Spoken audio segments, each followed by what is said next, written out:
Hi everyone, Joseph Koensgen here. Welcome back to my art studio. Today I want to show you how I add falling snow to one of my acrylic paintings. Now the way I go about this is I'm actually going to be flicking the white paint onto the painting and then pulling out individual drops, making some larger or smaller or taking some away. This will hopefully keep the snowflakes looking random and nice and natural without me introducing too many patterns in there. Now in my previous video I showed you how I painted the snowy owl that's in this painting, so if you want to go and watch that, I'll leave a link in the description below. And with that, I'm going to grab some paint and brushes and let's get started.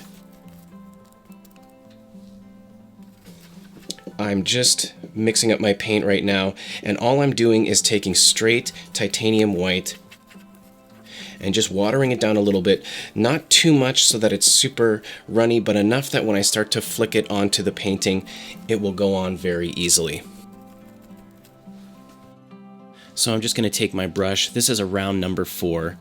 I'm just going to lightly tap the brush with the paint on it, just to get a few drops on there, not too many to start. I want to keep it light and slowly build up the snowflakes as I go on. So here I'm just picking out individual droplets, making some larger, keeping some small, and taking away the odd one that I don't like. I'm going to constantly lean back and look at it and make sure it looks nice and random and nice and natural. Now I'm just going to block the snowy owl with my hand. I don't want any of these smaller droplets on there. I will be doing larger snowflakes on the snowy owl, but those will just be the largest ones that are in the foreground. So I make sure that there aren't any small droplets on there, and then I'll just continue along, slowly picking out the individual snowflakes that I want to emphasize in this painting.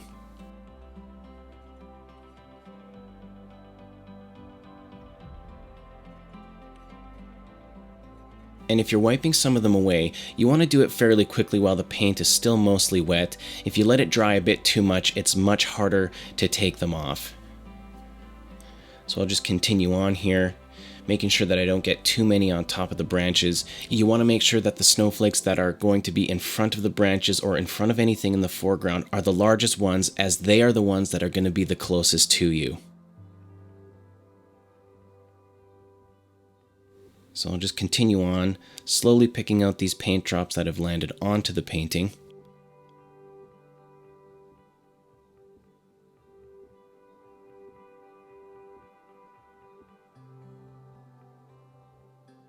Now the reason I want to do it this way is that if you look at falling snow in nature, it's very random and unorganized. Even though it does look like it has a little bit of a pattern to it, the snowflakes fall very randomly. And so doing it this way ensures that I don't impart any sort of pattern into the snowflakes. I've tried it before by painting individual snowflakes and trying to put them in the places where I think they should be. And in the end, it didn't have a very natural look. It had too many patterns to it. It almost looked like a grid-like pattern. So I started doing this and experimenting with adding the snowflakes to the paintings like this. It created a much more natural look, because then the snowflakes were falling randomly, just like how they would be falling when you see them in nature.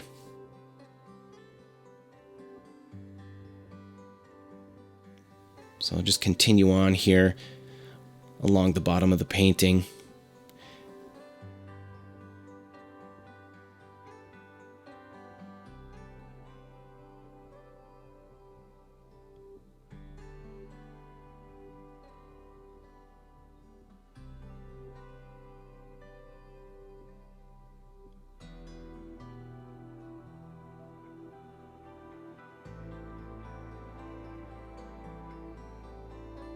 Now, the one thing I had mentioned before about wiping off snowflakes that have gotten a bit too dry is that you can use a damp rag to wipe them off, but if you wait a bit too long, like this snowflake that's right here, it doesn't want to come off as easily and you have to scrub really, really hard. So what you'd have to do is just simply take that same background color and paint over the ones that you want to take away.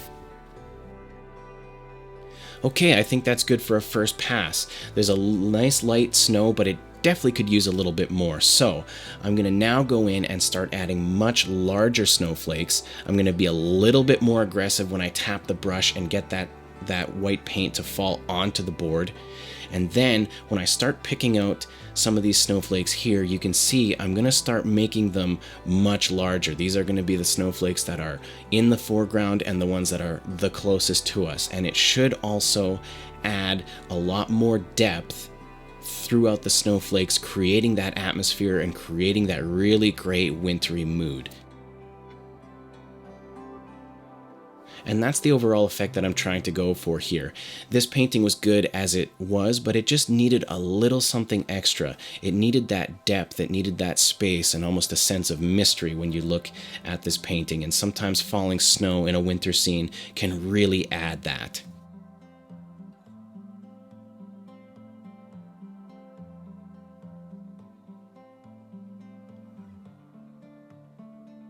And now I can start adding a few snowflakes to the top of the owl's head. I have to imagine that it's been sitting here for a while and there's been a few snowflakes that have landed on its head.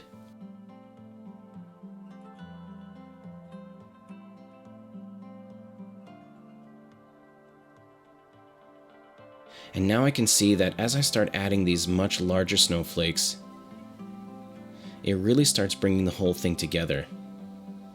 Now what you can also do is that you can enlarge some of the ones that were already on there from the background, but then you may have to add a little bit more as you go along just to kind of keep it filled out so that there is a bit of an even amount of snowflakes throughout the entire painting. You don't want one side to have a lot more than the other. You do want to maintain an even amount of snowflakes throughout the entire painting. This is a bit of a delicate balance. It takes quite a bit of practice to do this, so if you're not comfortable doing this straight onto your painting that you've spent so much time on, what you can do is just practice this. And this is what I did. In a few times in the beginning when I was really trying to figure out how to do this, I would practice on either scrap pieces or on paintings that didn't work out just to see if I could get the effect to work right.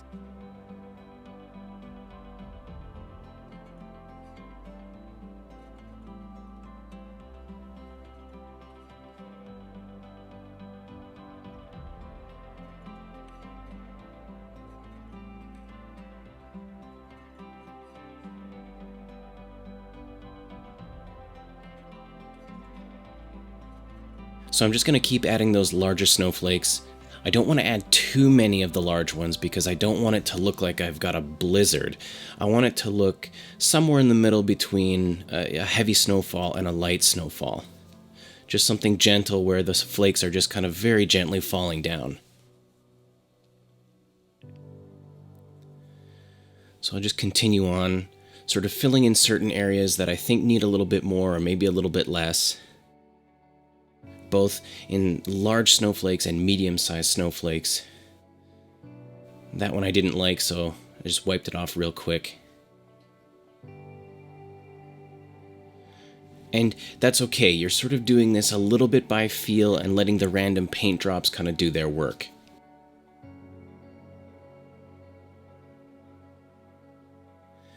So now just kind of filling out some of the last few snowflakes where I think they need a little bit more. And then now I can start painting the snowflakes on the actual owl, and this will hopefully set the bird into the scene.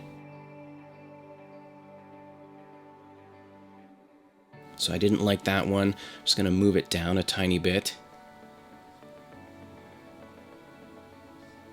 And I'm just going to place each one in a good spot. Every time I put one down, I lean back a little bit and just make sure it's in the right place. It looks good. I don't want too many in front of the bird, because the closer it is to the foreground, the less snowflakes there's going to be between you and whatever you're painting them in front of.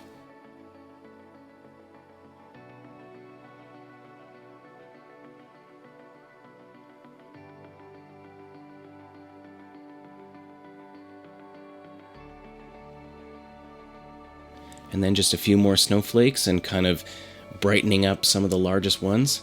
And then I think we have a finished painting. So here's the owl without the snow, and here it is with the snow.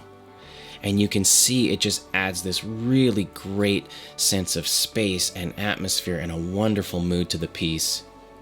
I'm so happy with the way this turned out. I hope this was helpful, and I hope that this will help you add some falling snow to one of your winter paintings. Thank you so much for watching.